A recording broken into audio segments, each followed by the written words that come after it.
Hello, and welcome to this week's edition of Checks and Balances TV. Today's program is entitled The Stock Act. Finally, congressional lawmakers are banned from insider trading. So let's see how today's news may impact your financial future. Congress is one step closer to actually having to follow the law. Versions of the insider trading bill, otherwise known as the Stock Act, which stands for Stop Trading on Congressional Knowledge, have cleared both the House of Representatives and the Senate. The House version is reportedly a watered-down version of the Senate's, so both sides will need to work closely together to agree upon one final version before it's presented to the President for his signature. Okay, so what's really going on here? Let's check the facts using our checks and balances process. It's been 6 years in the making. The Stock Act has been proposed on several occasions but never passed into law. It would finally subject members of Congress to insider trading rules and impose a fiduciary duty on lawmakers and their staff who have access to inside information. As of now, representatives of Congress are still allowed to trade stock in the economic sectors they influence. Academics who studied the financial disclosure forms filed by House members and senators found that the portfolios of lawmakers consistently outperform the market. This would suggest that lawmakers have an inside edge with their investments because of the access they have to non-public information. The proposed bill would prohibit members of Congress and their employees from disclosing non-public information on any pending or prospective legislative action relating to any publicly traded company. It would also task the SEC and the U.S. Commodity Futures Trading Commission with establishing the rules for banning congressional insider trading and require lawmakers to publicly report any trades of more than $1,000 within 90 days of the trade. The House version varies from the Senate's in that it omits two key provisions. The first would require people who get paid to gather political intelligence to register as lobbyists and make them file reports detailing what they spent and with whom they talked with. The second provision would close the loopholes that have prohibited prosecutors from bringing public corruption cases against state and federal officials. Unfortunately, the Supreme Court changed the law in 2010, which made it more difficult to bring charges against lawmakers for accepting gifts or other benefits intended to influence their decisions. House and Senate negotiators are finding a way to compromise right now before presenting the final bill to President Obama, who has already stated that he would sign the bill once he receives it. Okay. So now that we've checked the facts, let's balance this news using our checks and balances process to determine what action you should take today. At a time when Congress's approval rating is at an historic low, lawmakers are trying to address what some call the public's perception of crony capitalism. Many are attributing the CBS 60 Minutes episode that exposed members of Congress trading stock on inside information as the catalyst to the Stock Act. The November 2011 episode detailed how some lawmakers were enriching themselves based on non-public information they learned from their government positions. A key example is Nancy Pelosi, the House Democratic leader, whose husband gained access to an initial public offering of Visa stock before it was available to the public. This happened at a time when legislation was set to rein in credit card fees before the House. The stock price of Visa went from $44 to $65 per share, and Pelosi made a 50% profit on their investments in just 2 days. When questioned by CBS, Pelosi stood by her position of doing nothing wrong. Well, I'll let you be the judge for yourself if you think she's being honest or if she has really something to hide in the CBS video clip. I wanted to ask you why you and your husband, back in March of 2008, accepted and participated in a very large IPO deal from Visa. At a time there was major legislation affecting the credit card companies making its way through the House. And did you consider that to be a conflict of interest? I don't know what your point is of your question. Is there some point that you want to make with that?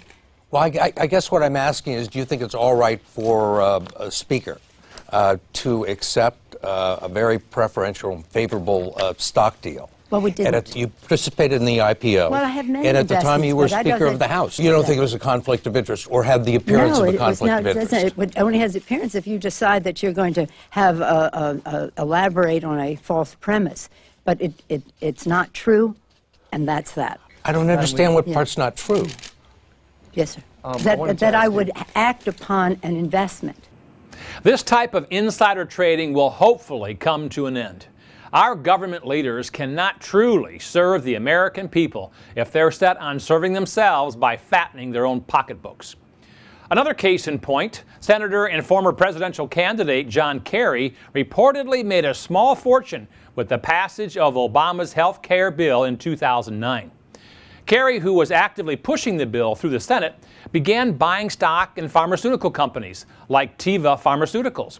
He bought close to $750,000 worth of this stock when it was trading at around $50 per share. Well, after the health care reform bill passed, his stock surged to $62 a share. Healthcare stocks proved to be some of Kerry's best investments in 2009. Well, do you think he had an unfair advantage compared to the average investor? There's little doubt that he did. Okay, so what's the bottom line here? What kind of world do we live in where a law must be passed that requires our elected government officials to live by the same laws that all of us must live by? And why do they think they're above the laws they pass in the first place? Our U.S. Congress is one of the only federal entities that does not have a law prohibiting them from trading stocks based on non-public information gained on the job. A regular person like you and I would be convicted of insider trading, can be fined up to $5 million and imprisoned for up to 20 years. Yet in clear-cut cases of government officials participating in insider trading, there are currently no consequences. Perhaps Texas Governor Rick Perry summed it up best when he said, "Congress certainly can't be trusted to watch our money, and now it's clear they can't be trusted with their own money either." Our compliments go to Peter Schweitzer of the Hoover Institution, who authored the book Throw Them All Out, which was released at the same time the 60-minute special aired last November.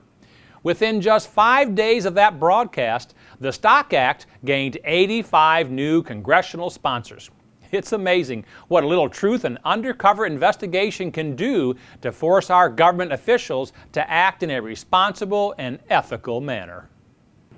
And now for Matt's weekly financial tip, tool, or technique. Nancy Pelosi reportedly made a large sum of money in the Visa IPO by receiving a special invitation to invest in its stock before the stock was offered to the general public. But that's not the way it works for the typical investor. With major IPOs slated for 2012, such as Facebook and Mobi TV, you may be interested in learning how they really work. So here are the ABCs of an IPO. First, you may be wondering, what is an IPO? Well, it doesn't stand for Invest in Politicians Often. It's an initial public offering, an IPO. That's what it's called. Or a company's first sale of stock to the general public. So here are the ABCs. A, why do companies go public? Most often to raise money to grow their business. An IPO gives a company a greater financial base, more liquidity, even prestige, and the ability to attract a better management team as well as vendors and sponsors. B is, how do I get in on an IPO? Well, IPOs, especially hot IPOs like Facebook, don't usually make it to individual investors. Instead, investment bankers spend their time attracting large institutional investors. But if you're determined to get in on a hot IPO, then the best way is to have an account with one of the IPO underwriters. So check with your existing stockbroker or advisor to see if they have an account or access to these IPOs. And the C in the ABCs of IPOs is this. What are the potential problems with investing in IPOs? First, if you do manage to get in on an IPO, the broker may ask you to buy and hold that stock for a period of time. Now, while there are no rules that forces you to do this, if you flip the stock too soon, you may not be invited to participate in another IPO in the future. Also, unless it's a truly hot IPO, the IPO price can be inflated. It could take weeks, months, or even years for a stock to bounce back once the initial IPO hype has died down.